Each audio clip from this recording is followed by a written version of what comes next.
नमस्कार दोस्तों, मैं विवेक एक बार फिर से अपने YouTube channel stock trading technique पर आपका हार्दिक स्वागत करता हूं। दोस्तों, आज जो हमने निफ्टी के अंदर 4 दिन लगातार एक बड़ी बढ़त देखी, उसको दरकिनार करते हुए आज हमने एक नेगेटिव साइड पर क्लोजिंग दिखाई। हाँ, बीच बीच में हम पॉजिटिव जरूर हुए, लेकिन जाते जाते एक सेलिंग प्रेशर बढ़ा और इंट्राडे में हमने 80 से 90 पॉइंट तक भी खो दिए थे।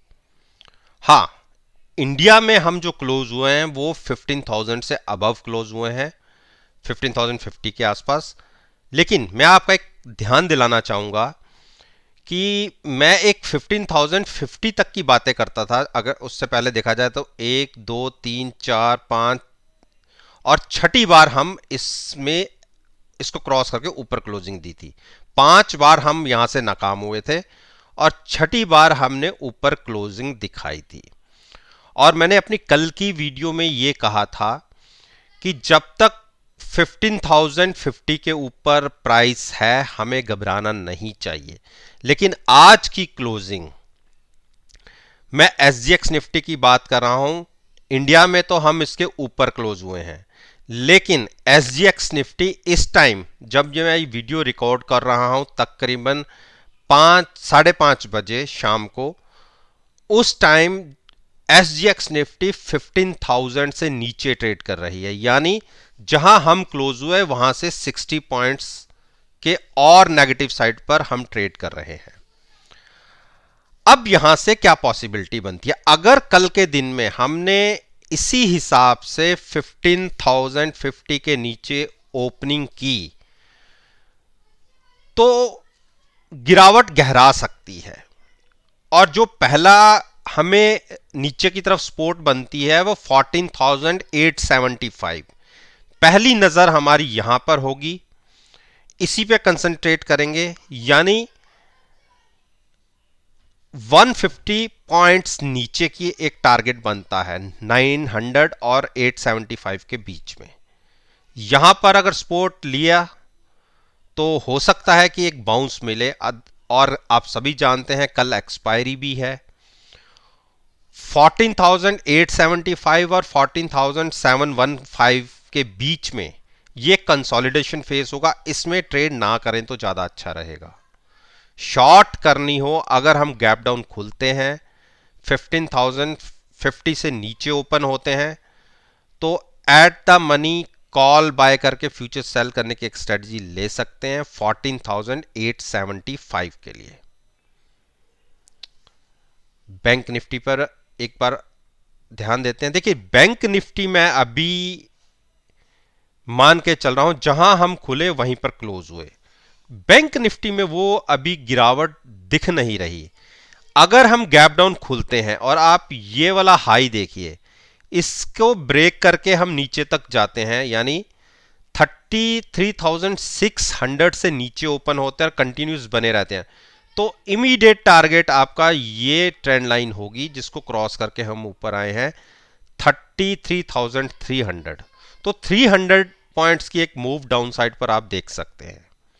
ये इसका सपोर्ट पहली बनती है, उसके बाद अगली सपोर्ट बनती है और 150 पॉइंट्स नीचे, और उसकी बाद की सपोर्ट बनती है 33,000।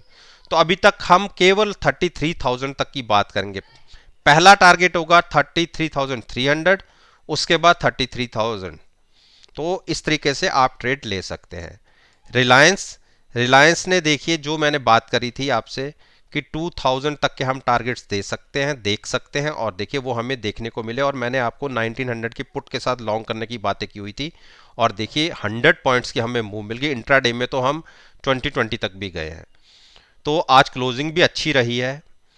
तो बस 2000 के आसपास का ही आपको ध्यान रखना है। अगर इसके नीचे ट्रेड मिलता है और हम 1985 ब्रेक करते हैं तो अपना प्रॉफिट लेके एग्जिट हो जाइए। मानता हूं कि प्रॉफिट में थोड़ा नुकसान हो जाएगा, लेकिन फिर भी आप यहां से प्रॉफिट लेके एग्जिट हो जाइएगा। और कोई शॉर्ट पोजीशन नहीं करनी, वेट एंड वॉच रखिए। फिर डिप पर आपको लॉन्ग करने की एक स्ट्रेटजी होगी। एचडीएफसी बैंक अगर एचडीएफसी बैंक की बात करें तो इसने एक्सपोर्ट ली है अच्छे लेवल पे 1460, और जब तक हम 100 डेज मूविंग एवरेज के ऊपर बने हुए हैं शॉर्ट मत कीजिएगा। हाँ, गिरावट हो सकती है, कल अगर गैप डाउन खुले तो थोड़ी सी गिरावट के साथ हम खुल सकते हैं, लेकिन जब तक 14,038 के ऊपर है या 14,040 के ऊपर है, बिल्कुल घबराइएगा मत, अपनी पोजीशन को होल्ड कीजिएगा, लॉन्ग साइड वाली को शॉर्ट मत कीजिएगा। देखिए नीचे से स्टॉक चलता है, हाई दिखाता है, थोड़ा सा गिरता है, फिर हाई दिखाता है, फिर थोड़ा सा गिरता है, तो वेव्स के तरीके से मूवमेंट आती हैं। तो अगर हमने नीचे से जहां से 1375 से हमने लॉन्ग किया हुआ है, तो आप देखिए तकरीबन 100 पॉइंट्स हम अर्न कर चुके हैं। अगर उसमें से 30-40 पॉइंट निकल भी गए तो कोई घबराहट नहीं होनी चाहिए। हाँ, अगर आपको दिखता है कि 14,040 ब्रेक फिर से हो रहा है तो प्रॉफिट कम होगा, लेकिन अपना प्रॉफिट लेके एग्जिट हो जाइएगा और फिर गिरावट का वेट कीजिएगा, शॉर्ट नहीं करनी। इंडस बैंक ने तो एक अच्छा प्रॉफिट दे दिया था और हम अपनी प्रॉफिट लेके एग्जिट हो गए थे, और अभी होल्ड हम करेंगे। मेरा ये मानना है कि फिर से अगर आपको 940 और 930 के बीच में मिले तो वहां पर लॉन्ग कीजिएगा। लॉन्ग क्या करना है, कॉल नहीं खरीदनी, फ्यूचर्स को बाय करना है, और उसके साथ साथ eight the money put buy करनी है हैजिंग के लिए। तो ये स्ट्रेटजी होगी। एचडीएफसी ने फिर एक, अगर आप देखें 2525 तक के हाइज लगाने के बाद लोअर साइड पर क्लोजिंग की है, और स्ट्रेटजी वही है, नीचे खरीदना ऊपर बेचना।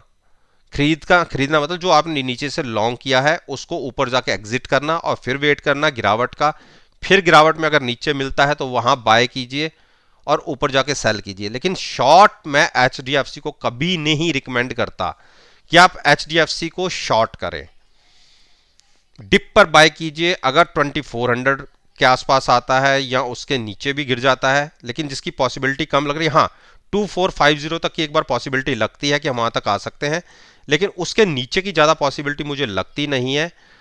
तो 2450 जब बहुत बड़ी गिरावट आ भी गई तो 2400 के आसपास जाके से लॉन्ग कर लीजिएगा, eight the money put buy करके फ्यूचर्स को लॉन्ग रखिए।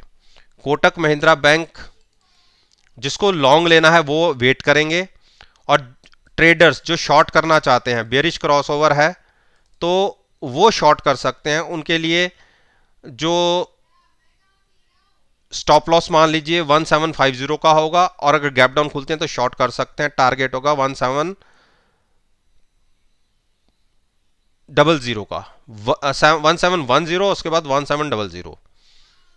लॉन्ग्स को अवॉइड कीजिए। आईसीआईसी बैंक ने एक ऊपर जाने के बाद एक गिरावट दिखाई, और ये स्टॉक तो ऐसा है 615 के आसपास मिले तो लॉन्ग कर लीजिए, 605 के आसपास मिले तो लॉन्ग कर लीजिए, लेकिन जहां क्लोजिंग मिली है 627 को यहां थोड़ा अवॉइड कर दीजिए, शॉर्ट नहीं करना, डिप पर बाय करना है। 615 और 605 ये दो प्राइसेस ऐसे हैं जहां आपको सूटेबल लगे वहां पर आप खरीद सकते हैं, और साथ में एट द मनी पुट को जरूर लॉन्ग कीजिएगा। एक्सिस बैंक ने एक, देखिए मैंने कल की वीडियो में क्या कहा था कि डिप पर बाइंग कीजिए, और 700 के आसपास 704 के आसपास मिले तो आप लॉन्ग कीजिएगा। देखिए वहां खुला, नीचे खुला, वहां से एक शार्प मूव ऊपर की तरफ 725, 20 पॉइंट आपको इंट्राडे में मिल गया, और क्लोजिंग मिली 715, ऊपर से जरूर गिर के हमें क्लोजिंग मिली। अब जिनको नया ट्रेड लेना है, कैसे लेना है, देखिए नए ट्रेड के लिए मैं ये आपसे कहूंगा कि मेरे को एक बार लगता है कि ये 700 के नीचे आपको मिल सकता है।